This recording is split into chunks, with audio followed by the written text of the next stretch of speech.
In this video, we will learn how to remove crosshair in FiveM.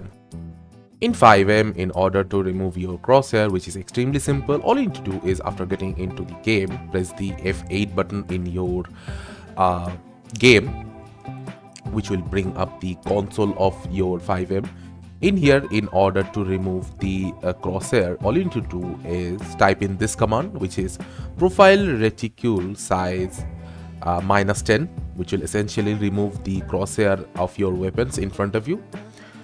And after you have inputted it, you just hit enter and the command will be inputted. As you can see, there are no crosshair, and if you want to bring back the crosshair, all you need to do is press the F8 button again. From here, type the command again, but in this time replace the -10 with a positive number such as 1 2 3 4 5, and the crosshair will be back again. So this is how you can remove your crosshair and also bring it back in FiveM and enjoy the game as you please. Thank you for watching. Subscribe to our Topical Talks channel for more videos.